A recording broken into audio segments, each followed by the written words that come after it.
So, welcome to our Executive Alliance podcast. And this is called the Leadership Lab. So, this is where we're going to explore a lot of themes around leadership, management, and really kind of getting into the depths of understanding where each person comes from. And, I had the pleasure of getting to know Angela Cheng Cimini through Authentic Asian. And we were able to connect just as kind of a mentorship relationship, which I'm so excited to have you, Angela, on our show because I think you have a wealth of knowledge, and just kind of seeing your seeing your career progression. I think that a lot of people can learn from that. So. I want to give a little intro on Angela. So she brings 30 years of HR experience across consumer product goods, professional services, as well as nonprofits.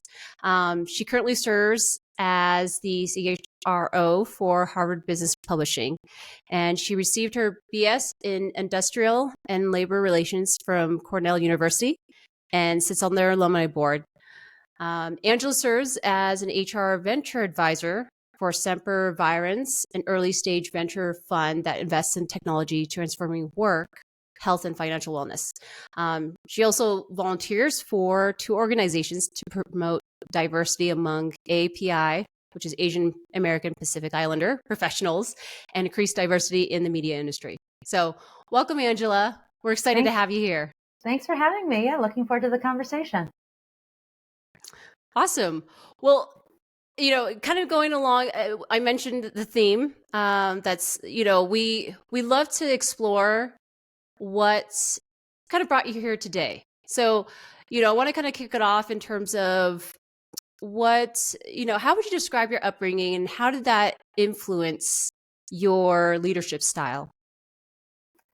So it's probably not unlike that of other children of immigrants, right? So second generation American, spoke Mandarin at home and English outside the house.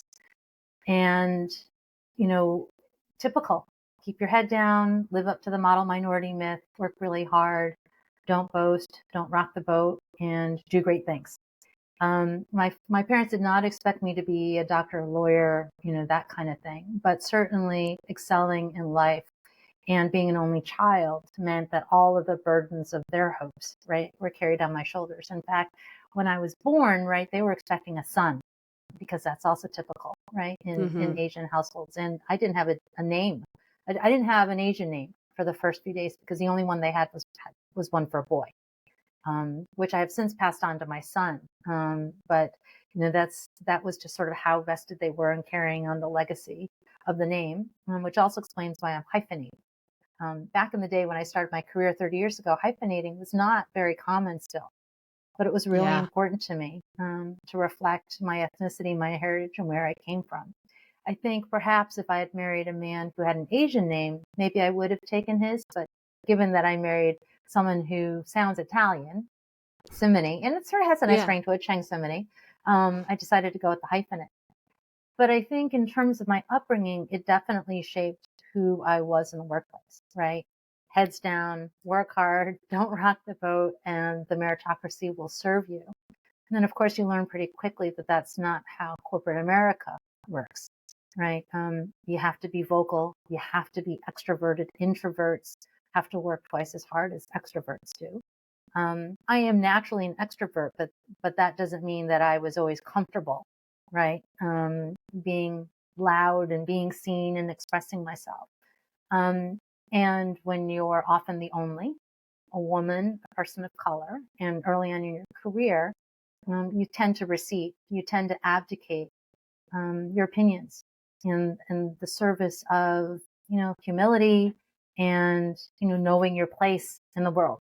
Because until you ascend, right, until you've got the title, it sort of feels like you don't have a right to have an opinion. But I was also ambitious. I am also ambitious. And so I learned to be a student of the human character. And it's also part of what I do in human resources, right? Organizational psychology, organizational behavior. And I quickly learned to adopt the traits of people who I saw as successful, people who I wanted to pattern myself after. And that meant having an opinion. That meant being prepared. That meant sometimes having a differing opinion, maybe being the only one when you thought it was important to be right. And I think that has served me well, that I've learned to speak truth to power, and particularly when it comes to this function of human resources. I have experienced headwinds where it doesn't always seem to support what the business strategy is. And in fact, I have always believed that when you do right by the people, they would do right by the business. Right. So it's been a long journey. It's been 30 years. But I like to think that I've gotten to where I am because I was authentic to all those things that I believe helped me.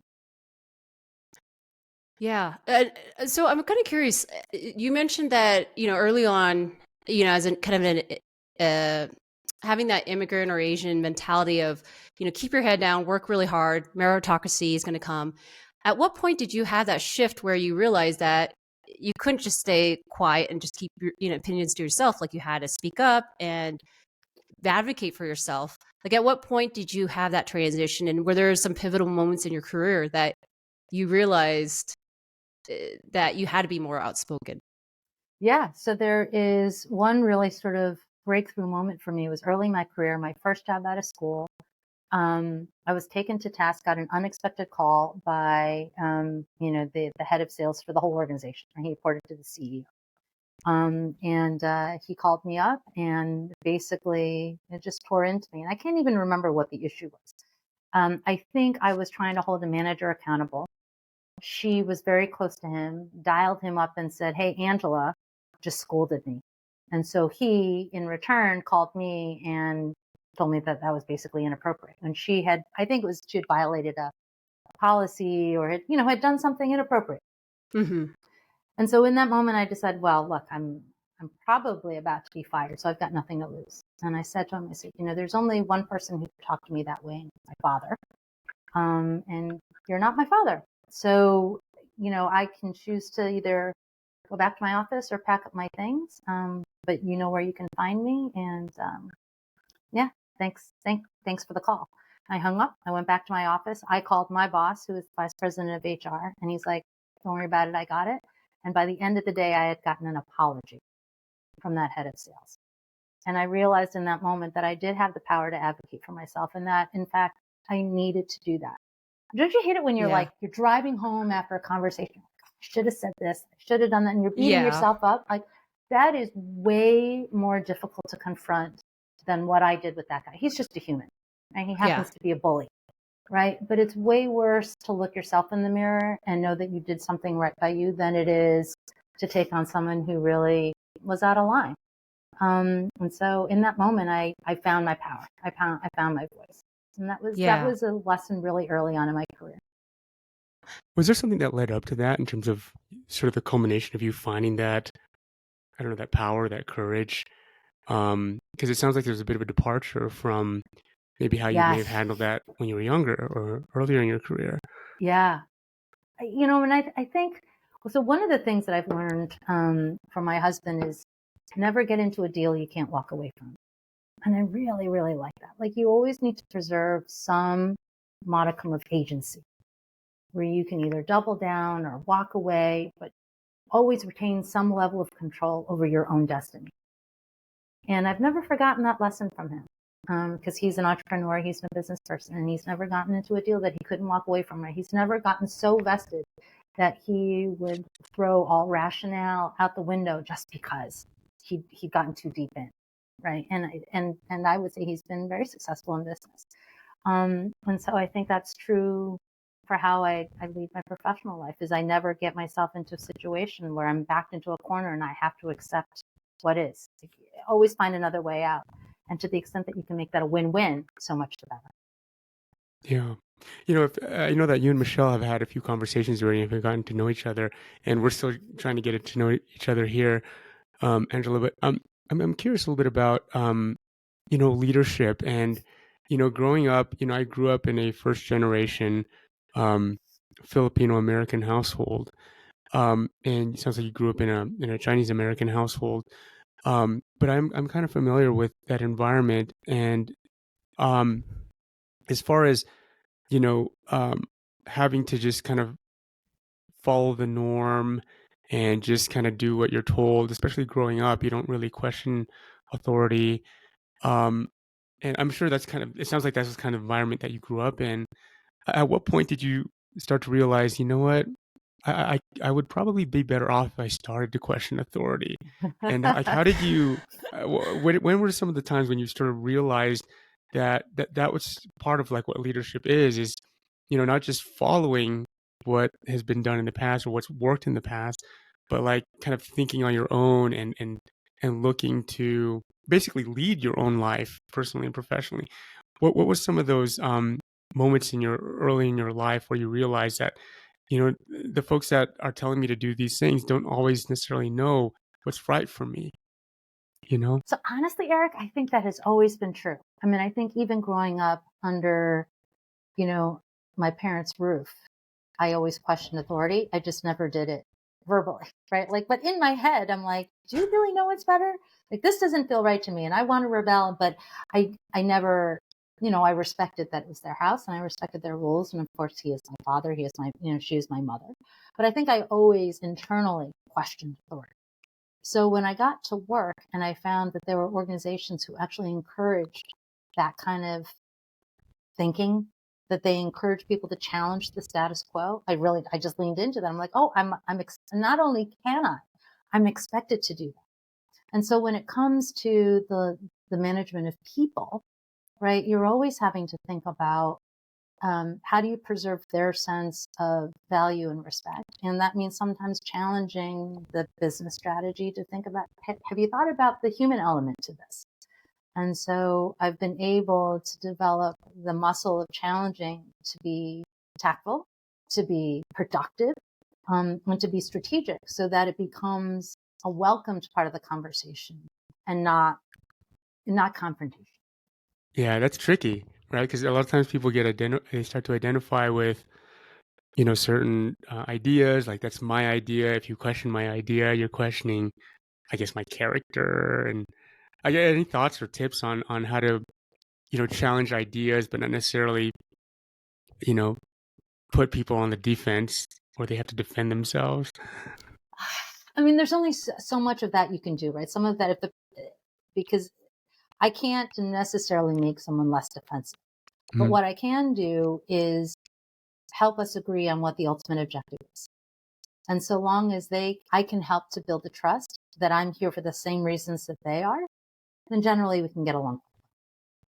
Yeah.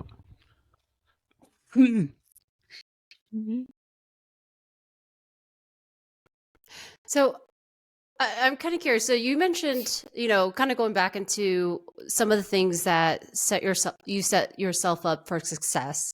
And some of them were advocating for yourself, speaking up, questioning, and I guess I would be questioning authority, right? Because usually, or just in general, questioning. What other philosophies or things did you do to set yourself in terms of being able to move up in your career? Intellectual curiosity. I have never been bashful to say, I don't understand.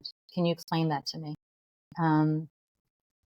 Particularly as you get, more and more senior, it's harder and harder to ask that question because there's always an expectation that we know.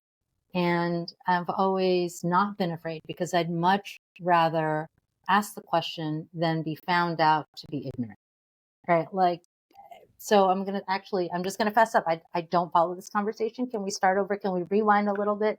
Maybe we can go offline. I don't want to take up the time of everybody else in the room who clearly has a handle on the subject, but it'd be really helpful if you could take me through it 15 minutes because I can be a much more informed partner if I can understand the fundamentals of the conversation than sort of pretending that I get what's going on in the room. Yeah. And it's also just about sort of lifelong learning. Right? Like, why is that? Why do we do it that way? Can you explain me the genesis of that? And what are the implications? And what are the consequences? And what if we did it differently? I'm pretty inquisitive by nature. And I think that's one of the things that my parents did teach was that they didn't have me outgrow that. Right? You know how kids can be really annoying about why? Yeah. And I think my parents did a really nice job of cultivating that in me because I think once you start to forget to ask those questions, then I think we lose something that's really innocent that helps us approach things with fresh eyes. It's not a naivete, but it is just recognizing that it's okay that you don't know everything and that there are people who know way more. And that shouldn't be a threat. If anything, that should be an inspiration. Yeah. So it sounds like, I mean, you were really conscious about asking questions. So growth mindset was important for you, but as well as just admitting that you don't know everything. Yes. That you weren't the smartest person in the room, but you were able to kind of learn from other people. It was an opportunity for you to learn and to grow. You know, it's interesting. When I got to Harvard Business Publishing, I had not interviewed with anybody who was going to be my direct report. So I was interviewed by the executive team who made the hiring decision. And then one day I just showed up and I'm like, hey, I'm your new boss. And one of the very early things that I did was, I am not an expert in each of your areas. I'm not an OD expert. I'm not a comp and ben expert. I'm not a talent acquisition expert. I know enough to think strategically about the subject. But there are lots of nuances that I'm going to depend and rely, and in fact, look to you to help guide my thinking. And so the intellectual curiosity also extends to the people that you lead, giving them the space to flex their muscles and to show up in the best way possible. If I think I know everything, then why do I have them? So I need to free them. I need to liberate them to do the things that they do really, really well, because that strengthens the team overall. Yeah. It sounds like, I mean, you've been really good about kind of allowing others, they're basically their strengths to show up, because you know that you're not the expert in everything, but you're able to kind of give opportunities for others to kind of, shine in their areas. So maybe kind of shifting gears a little bit in terms of what, because leadership, so this, podcast is about leadership, and leadership generally is not just leading yourself, but it's also leading others and inspiring others. And so what would you say are some of your management philosophies or leadership philosophies that you have really applied to managing your team and your direct reports? Yeah, for me, it comes down to three things. One is to provide support. So do they have the right resources? Do they have a sense of what the priorities are? Do they know how what they do fits into the bigger picture? The other thing is to remove obstacles. So whether or not that's people, that's lack of resources, that's lack of time, that's lack of prioritization, right? Making sure that I'm removing as many roadblocks in my power that I can. Because as their manager, right, I'm one click closer to the ultimate decision maker in the organizations. And then the last step, Michelle, is just to get the hell out of the way, right? I mean, you hire really smart people, let them go do their thing. And I have been the beneficiary of great managers who've let me do that. And so I see it as my obligation to do the same for them. Yeah. Angela, how has your approach to leadership evolved over time? I wouldn't imagine that that was the way it was when you first started your career. I'm just curious how it evolved, and what were some of the things that have influenced its evolution? Bad managers, right? I mean, I think I've learned so much from the leaders who I did not want to emulate. And those traits are so obvious that if you're not picking up on those cues on what not to do, then I think you really need to reattune your antenna, because they're telegraphing really loudly and clearly, do not be like this, do not do this, right? I mean, that's one of the things that I have told other people, right? Because they've asked me, like, I don't have any budget for L&D. How can I continue to develop myself? Become a student of the human character and learn what not to do and learn what to do just by watching or just by asking. What did you do that got you to where you are? Sort of in the same vein that we're having this conversation, right? What are the nuggets that you can pick up from other people? There's wisdom and there's experience. This is a little bit of whatever it's worth, the wisdom that I'm passing on. And there are the things that you yourself will experience that you can teach, right? So I'm going to tell my children, don't put your hands on a hot stove. That's wisdom. But then there's the experience for the first time of falling in love and then having your heart stomped on, right? That's not something I can teach my children to avoid because they have to go through that themselves. And so knowing when to adopt wisdom and when it's better to actually go through that visceral learning opportunity yourself, and then just letting them pick up the lessons along the way, because I've done both, and I've done both the opposite way, when I should have listened and when I should have tried it myself, right? And I still have many more learnings to go, but that's all about being a good student. Any, throughout your career, were there any sort of times where you were experimenting with different leadership styles or practices, and it just, something you tried just was not right. It didn't work out. And you're like, okay, well, I learned from that. I'm not going to do that anymore. Anything like that's come up? I think it has been mostly about when I used to want to be the smartest person in the room, right? And always making sure that I had something ready to say and that I always had to be clever and witty and always have the answer. And then learning that quickly labels you a blowhard, right? And just being much more thoughtful and much more discreet about, I should have something to say when it really moves the needle forward on the conversation, or when it might spur on a new tangent of thinking, right? Where I'm really, really adding value. Whereas if someone has already said something brilliant, I don't need to repackage it just so that I can sound brilliant also. So being a lot more, what's the word? I don't want to say reticent, but just being much more willing to share the floor, right? Like I'm always consciously now sort of calculating how much airtime am I taking up. If I'm talking too much, then I need to dial it down, because it means I'm not doing enough listening, and it means I'm not letting others participate in the conversation. I'm really sensitive to that. Yeah, it feels like for a lot of Asians, just to speak maybe a little bit of generalities. Yeah. There's maybe, at least for me, like growing up, I erred on the side of not speaking enough, and then you could sort of like the pendulum could swing the other way, where it's like now I'm like monopolizing, and it sounds like right. what you're suggesting is like really finding that balance. Yes. Right. Yeah, that makes sense. Yeah. I was going to say that, growing up, when you start your career, like when I started my career, I was probably not very aware, and I was doing a lot of talking. But I think over time, we've interviewed a lot of people because we've been recruiting for 15 years, and we spend a lot of time asking people questions. But not only that, it's listening in on what they are not saying. And so I've picked up on a lot of cues and also just behavioral cycles that I see. Like we'll notice things about A players versus B players or C players, and it's just interesting to hear what people say and don't say. But Angela, you did mention something about active listening, and I want to kind of dive into that a little bit, because kind of what we were just talking about earlier. It felt like you mentioned just being an active listener, and so I want to kind of talk a little bit about what you were referencing. So I have found oftentimes in human resources in particular, when an employee comes to me or my team with an issue, they're not necessarily looking for us to solve for it. Sometimes it's just they want to feel like someone is validating how they feel, and that there's someone who's willing to take the time to just hear them out.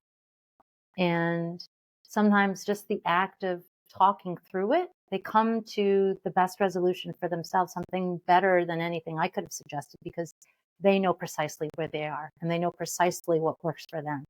And so sometimes just being an ear is the best response.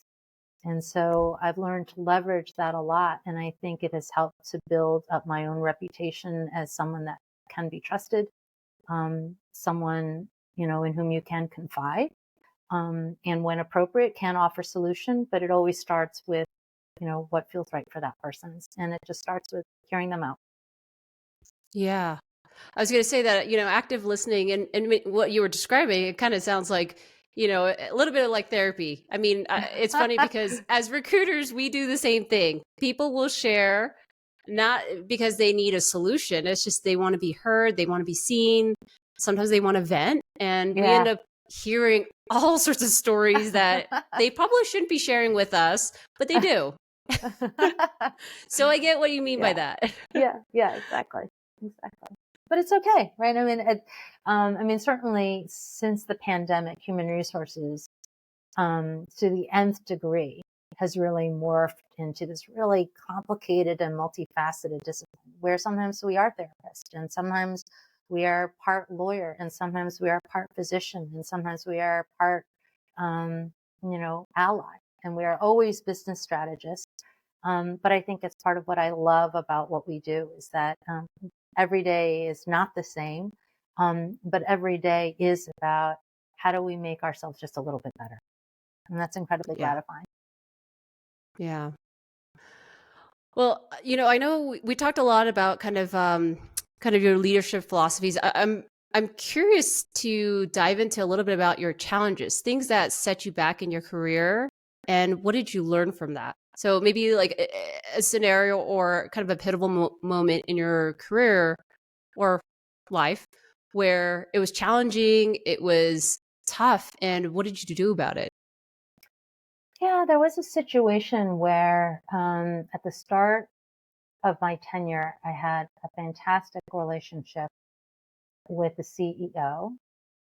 And then a few years later, I sort of fell out of favor and had been supplanted by other people who now had his ear. And I worked really hard to try to restore that relationship and diagnose where it was that I had gone wrong. What was it that I had done to damage that trust? And it took me a long time to recognize that I don't think it was me. I think there were pressures that were brought to bear on him that caused him to reprioritize the things that were important to him and how he made decisions. And so the advice that I gave him didn't fit that rubric anymore. And so he was listening and taking counsel from others who saw the world in the way that he now did. And it took me longer than I should have to get out of that, to get out of that company, to get out of that relationship. And I'm pleased to say that I am now on friendly terms with that leader. It's all good. But that was a moment for me to also know when to cut my losses. And I think one of the things about my career that for a long time for recruiters was the real bane. I've never been anywhere longer than 3 years. Right. And now that's not so terrible, right? There's not so much of a stigma if you leave someplace after a couple, 3 years. But 10 years ago, that was like, damn, why can't this girl hold down a job? Right? Like, why is she moving so much? And, I look back now and I think it's given me this really rich tapestry of experiences. I can demonstrate that I can work in all sorts of kinds of environments, different sectors, different verticals, because HR is HR. Yeah. So I was really hoping to find a place where I could stick around for a while. And so I was trying to break that 3-year mark, and that just wasn't going to be the place. I'm hoping that HBP is the place. But if something goes sideways for me, I'm also not going to be obstinate about it, because at the end of the day, I need to also take care of me. Right? Mental health is so important and become much more normalized to talk about in the workplace, which is a wonderful thing. But that's a moment that I'll always remember, sort of how devastating that was, to not be in the inner circle, to not be a trusted advisor, but then to come around to realizing that it wasn't me. And that's okay. Yeah. How long did that process take where you realized that you weren't in the inner circle? And it was the a environment slow chipping away over the course of a year. And I will tell you that my husband could see it happening, faster than I could, because he was listening to the stories. I was coming home and venting and raging and crying and whatever. He's like, get out, right? And I'm like, no, I'm not done. I'm not done. That's one of those wisdom versus experience things, right? Like I needed to go through the pain of that to learn that I needed to get out. And he was trying to impart his wisdom, be like, honey, it's time. Right. Yeah. And I wasn't ready to accept the wisdom. Yeah. I know a lot of people go through this where, they start at a company and, sometimes it's a really great opportunity, but sometimes it's just the culture is not the right fit, or vice versa. It's a really awesome culture, but it's not the right manager or boss for them. And so it's, at what point, it's like at what tipping point do you realize that this is just not going to be a fit and you can't change your circumstances? So you can leave. That's your way of kind of, changing the circumstances and finding something that was a better fit. Right. Yeah. So. And I mean, that's sort of the crux of leadership, right? Is understanding where there's an opportunity and where you stand with respect to that, and making a change. I think a lot of it is a leap of faith, and sort of trusting in yourself that you need to make a left when everybody's going right, or vice versa, right? And so, but as far as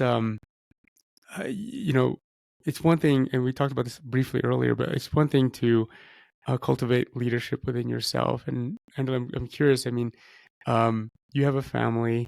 I'm curious how your sense of leadership sort of extends to, for example, your relationship with your children, your family, and how do you cultivate leadership within them? And sometimes to be a good leader, you need to be a good follower, right? And vice versa, right? To be a good leader, you need to, or to be a good follower, sometimes you need to step into a leadership position, right? And so I was just curious a little bit about how your lessons of leadership sort of extend to your personal life, like with respect to your family.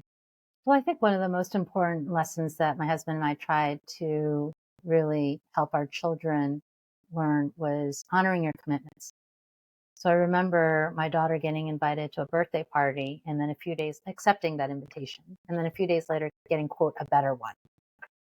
And I'm like, no, you've already told Sally that you're going to her party. She's going to expect that you're there, and she's going to be really disappointed when she finds out that you think that, Mark's party is better. And it was the same thing when they wanted to learn piano. I'm like, we're going to do this. You got to commit at least a year. It's going to be hard. You're going to hate it, but I don't want to hear any screaming or crying or dragging. Like, we're doing this because you're asking to take piano. It was not our idea. But if you're going to try it, then I really want you to commit to it. And true to their word, they took it for a year, and then a year and a day they both quit. But I think it's about honoring your word. When you say you're going to do something, you got to show up for it. And because I think that's a lesson in how to just be a good person. And my son was recently married, and I think it's a beautiful relationship, right? And I think he understands what it means to be all in, to be really committed to somebody else, to be part of something bigger than yourself. My daughter's not there yet, but she's living her life in the same way, sort of philosophically, right? She's committed to understanding how she can give back to the world. And she's sorting that out. But her eye is on the right prize. And I think that's being a parent is one of the hardest things you could ever do, right? And my husband and I think, can look really fondly on the wonderful people they've grown up to be, and they are leaders in their own right. And I have told them when they were little, I said, one day you're going to be smarter than me. Today is not that day, right? But they are now 26 and 24, and there are definitely moments of brilliance where I'm like, maybe today you were smarter than me, but not yet year round. But that day will come, right? When they're going to be more worldly about how things run, right? I mean, I just look at my dad, who I used to think was a genius, and in a lot of ways is still a genius, but there are some things about the world that he doesn't understand, right? And I'm teaching him. And so that will come full circle. And having the humility to accept that, because it will happen to all of us. Yeah. Yeah, I'm curious, your children grew up here. Obviously you grew up here, but I think your parents grew up, was it in China? Taiwan, yeah. In Taiwan, yeah. And so I'm just curious, what did